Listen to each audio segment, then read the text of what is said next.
revitalize. I think the high loss, it could like slow things down for Falcons and speed things up for TNC. But There's Esmeralda, but not where I expected it to be. oh, wait. It seems like my feeling was right that it was going to be an Esmeralda picked up by someone somewhere. Yeah, and they got the Eve too. Yeah. So they avoided like Team Falcons getting the Esmeralda themselves and making advantage of all those shields. Now it's Team Falcons left with their potential EXPS/Roamer, or I believe it's more likely than not the Roamer that we're still lacking for Team Falcons. So the Tigreal was there, you did mention that earlier, but like there's so many things you need to stop from TNC. Yeah, I personally really like the Badang on roam. I feel like you can set up a lot more on roam. XP is okay, but you know, they're swapping it out. That's gonna be roam Baksha, isn't it? Wait. Oh, No, it's not. Oh, no, yeah, it's, XP Baksha. It's an XP Baksha. Oh, they switched things up this time. All right. Well, I mean, yeah, we did mention that. The Baksha, if he bumps into a chip, Yep. he's like, oh no, I'm in. Here comes the portal and 4 other dudes. At least Flap gets to like choose his targets instead. Like he can go for other people other than those right in front of them already. And this is going to be a very interesting matchup, definitely. How does Team Falcons reset and take back game number 2 this time? I mean, I like the lineup, but we'll have to wait and see if this can actually scale up well enough. Honestly, everyone knows the power of the early game Lucas jungle. Yep. So maybe if they can get some first bloods early, a lot of early kills early on, maybe they can stop the Esme and the Harriet from going crazy. Let's have to find out though if that can happen as we load up for game number 2 of Falcons and TNC. Battle of the Skies once again, jumping into game number 2 in this best of 5. TNC, maybe surprising some, but they played one hell of a game, number 1, and now we're jumping into it. Can they even out the series here for Falcons? We'll find out. I think the draft is interesting, man. Yeah, there's some switching going on here, but we seem to see a lot of this combo now, the Badang with the Baksha. Yeah, and we can't forget the fact that Ogwin, this is one of his signature heroes alongside his cousin all throughout Season 15. And not to mention, Kyle TZ was one of the first players to actually pull off the Lucas jungle successfully. I remember the time he did it back in SPS where there was a stretch that he had a good time with Lucas. Well, quick rotation out of the EXP lane by Flap TZ. Zyda in the red. Now they're chasing right after Zyda. Good response there from Yawi to try and sacrifice and save Zyda. Okay, Zyda does stay alive, but he's going to lose some ground here, too. So Kyle TZ, a little bit of a lead, hitting that level 4 already, and we'll take some more camps. Good push, though, up top, taking advantage for 3 mark. I mean, that's what's going to happen. I believe that was an entire team call to tell Flap TZ, get out of the EXP lane. We'll try to find a way to balance things out with the Esmeralda later on, but just help us secure a very early kill. So that was a team, maybe it was even a coach call at the end of the draft where Trevor was telling Falcons, all right, guys, Flap TZ, get out of the lane, just clear it up real quick, invade, go for the golem, see if you can get a kill there, and they were able to do just that. Yeah. They're really traveling together here, too. And I like that Ingon mentioned it earlier, you know, when the Lucas was kind of a debate how it worked in the jungle. There was very few that were able to make it work. Kyle TZ being one of them, Demon Kite another one of them. And it's been pretty devastating, you know, especially early on. So this is going to be an objective secured already for Falcons.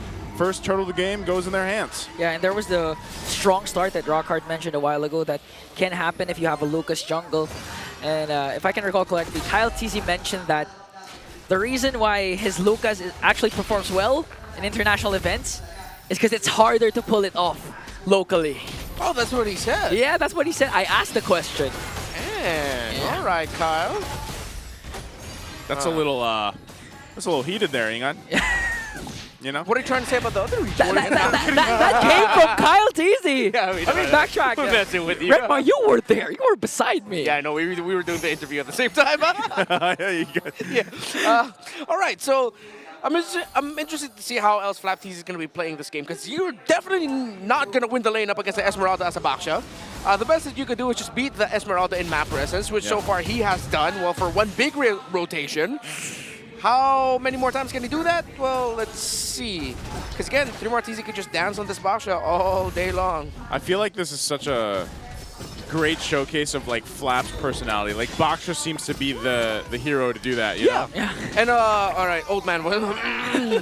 Back in my day, when he was a rookie in Season 6, it was actually the Baksha and the EXP lane that he made a name for himself with. In the height of Bren Esports, OG Bren Esports with Carl TZ. Yep. So that's the first hero he made a name for himself for? Well, one of them. It was a interesting era for EXP laners, and unique Baksha, and even at that time there was a unique Barrett's EXP lane pickup that was so good. I think it's funny, man. Like XP lane, I feel like has had the interesting eras. Oh yeah.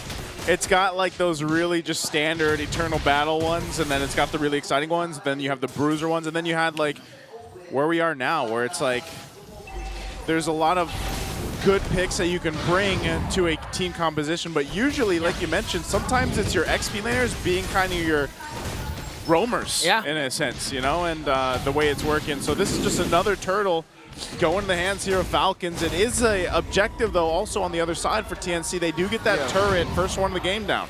Yeah, so TNC rotating topside of Turtle 2. They fully understood that the weak side is the EXP lane in the lineup here of Falcons. Just broke down that tower. 3 Martizis getting items very well. He is at 3,100 gold, Flap TZ at 2.4. So that's already a significant lead in the EXP lane at this point of the game. 5 minutes in. But yeah, that's because Flap TZ isn't a lane duelist in this scenario. He's, again, a sub-roamer. Yeah, his job is literally just to kind of clear things out and rotate around and go from there. And then drop his Revitalize when he has to.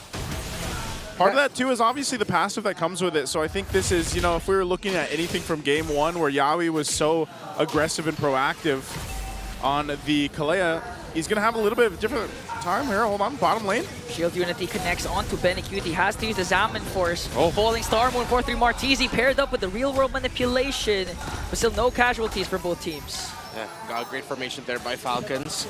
And you see Flap TZ full utility right now. It's Ogwin who's going to be... It's in his hands for the setups. Yeah. And holding on to it. A much better game, definitely this time around by Falcons.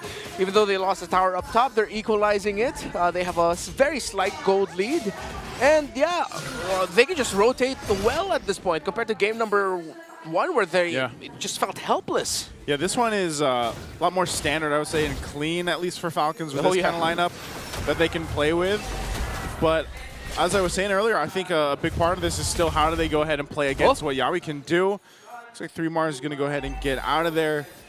Didn't even need to use the flicker, so they're fine. Turtle's going to come up, though, and Falcons is in position. They really want to lock down these objectives as they continue to put pressure now on this topside turret. I'm not sure if TNC is even really in a fighting position, though. You know, like, if you think about it, they got to let Benecute farm up, as he does in the bottom lane. They might try turret for the turtle here, but that's the thing. If you think about the 4 members that they have, they really have to catch Falcons off guard or get the RWM in the right place to have Zyda come in with that damage. Yeah, it's like the Harith has another condition for the fight, and it's the Eve. Yeah. It's like you got to pair those 2 up together really well, especially with the type of lineup that Falcons has brought to the table. I agree with that. Let's see if TNC Pro Team can eventually find that, or if when Benecute finally fulfills the second item, wait in the middle of the map. TNC is going to get caught out, but it looks like they'll be able to escape. Oh! Phew! Catch a 3 Martizi there with the Lantern Flare. Now Kyle TZ onto Lancey. Might be able to take him down, and he will do so successfully. Yawi again caught in the middle, up against 4. Super Marco picks up the kill. Oh, Benny. I don't think he's not online yet enough. Yeah. And that's exactly what we were kind of segueing in, you know, into. Like, Benny's got his own thing he's got to do, and that's just farm up, because even if they find those moments, and let's say more members of Falcons were down, Benny just doesn't have that damage just yet on the Harith. Takes a little more time to cook there. So that's another turret that will fall. Falcons bringing the lead now just about to 3,000 gold or a little more. Yawi, he's going to pop that conceal. He's like, I got to get out of here. Yeah, he has to. Kyle TZ spots out his Walk now. Now even use the red re-up against 5. Yawi, where are you going to go? Where are you going to look? Who's going to get the kill? Of course they're going to bring it to Super Marco. Ooh, turned him into a Sky Piercer stack. Yeah. Well, what a punish there by Falcons. And yeah, TNC Pro Team have completely left their comfort zone from game number 1. As it seems like what works for Falcons is to just pick up beefy dudes that can just run over you. Literally what they are in real life. That's true. That's what I'm saying. You know, the Baksha kind of fits the Flap Yeah. persona, you know? All he needs, all the Baksha needs is a skin where he can actually like flex while he's rolling around. Yeah, I think we're just going to see a lineup full of shirtless dudes for the rest of the series for Falcons, and it just works out for them. Just muscles on muscles. Dude, with a mage. MPL Philippines needs to do a piece of content where they take the Onyx boys and the Falcon boys, and they have like a liftoff or something. Oh, yeah. And you should host it nice too. And I'll host it. Yeah. We can host it, you know? Yeah. Renmar can host it. Renmar's a gym guy, too. Yeah. Have you seen his calves? Yeah, he's got the best calves out of everybody, dude. That's actually true, That's folks. actually We are true. not capping. We're not calving. Okay, Yaoi. All right. Yaoi flickers in, already cast the ultimate, Oh! but they were prepared for it as Kyle TZ picks up a kill, and the Lord, Benecutie doing his best, but Ogwin catches him. Here Oh, comes you Zyder. from the back, zoning out every single God. member. 4 Phoenix Army down through Martezi, has to flicker out. Was able to get away, but Falcons, no casualties, plus the Lord. It's so violent. It's a lineup jacked up on like 20 grams of creatine Each. with a mage. You don't have to loading phase, guys. You Yeah, can just take the they're 5 just going grams a day. in. TNC has no kills. After what they did to Falcons in game number 1, Falcons are just running over them right now. Pure stampede. This is literally brute force. Yes, brute force. This is what they just called back to. This is what they were doing in Season 6. Well, not really, because Carl TZ was playing Marksman and Assassins at the same time back then, but it's just dudes on dudes. Yeah, and this is a pretty bad situation to be in. I mean, okay, Yaoi, gotta get out of there. But man, like again, you're you know almost 8,000 gold behind. Shield's already popped in the mid and the bottom. The Lord is still up here, so that top turret shield's gonna go down too. And this is looking a little dire for TNC. It just feels like the fire that they had on the Phoenix from game 1 has been doused out for now. Yeah. Well, to be fair, TNC, even Benecutie had more kills than the whole squad of Team Falcons. They took it personally. 0-9 so far, but who knows? Maybe one Hail Mary play from Yaoi. One good ultimate can turn the tides for them. Yeah. But with a 7.5k gold lead, even if TNC manages to wipe out Falcons, they're easily going to bounce back. Yeah, I mean, the draft philosophy of Falcons here is similar to what TNC Pro Team showed in game number 1. In game number 1, it was everything for the 1-1. Yeah. This lineup is everything for Super Marco. They did that in game number 1 too. It was also a Granger, but it just didn't fare out well. The TNC lineup was purely better. But here this time around, now that they have significantly more damage that can be up in your face, can throw his body, still deal a significant amount of damage in the Lucas compared to the Suyo, then yeah, you're gonna have an easier time around. I feel like this is what Falcons wanted to do in game number 1, except this time they have a much better piece in the Lucas, and they don't have to worry about the 1-1. And the big part of this Baksha and why he's popping up so much too is the fact that the amount of pressure that he brings where like even if you're just rolling around and you're not actually planning to initiate, but you just kind of do that fake out jump, you know, like that's enough to keep people from guessing or initiating themselves.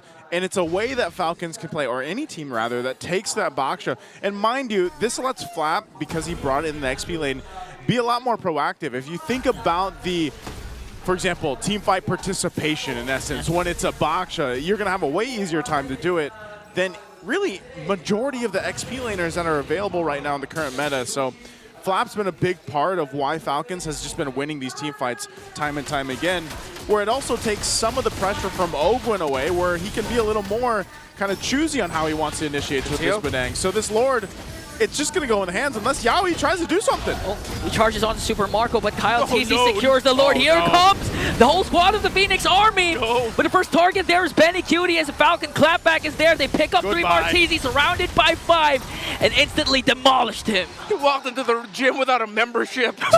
Not like that. That's walking to the gym without your headphones. You're like, yeah, I'm going to go home. I'm going to roll that. Oh, no, Zyder. Oh. Wait a minute, though. Zyder got caught out again. Super Marco picks up his 6th kill. Now, Team Falcons has a 9k gold lead. It's so violent. TNC has 0 kills. I mean, I gotta commend Yaoi for him trying to drop the portal down onto Super Marco, but he got the flicker out, dash out in time. And when the rest of TNC came in, they're right in the middle of the Juicens Lantern, and then everyone else on the side of Falcons. Oh. That's a really, oh man, this is, I don't know if they end it here. Do they end it here? Yeah, they can. Ogun flickers in. Here comes the real world manipulation though. Benecutie trying to work on Ogun but lacks the damage. As the Lord being worked on here by TNC, Benecutie already popped his Zaman Force. And Yaoi just got bursted down by Super Marco with a Piercer of 770 stacks. Minions onto the middle lane. Kyle TZ would unleash the beast, and Team Falcons might be able to win this game without a single death. Kyle TZ though.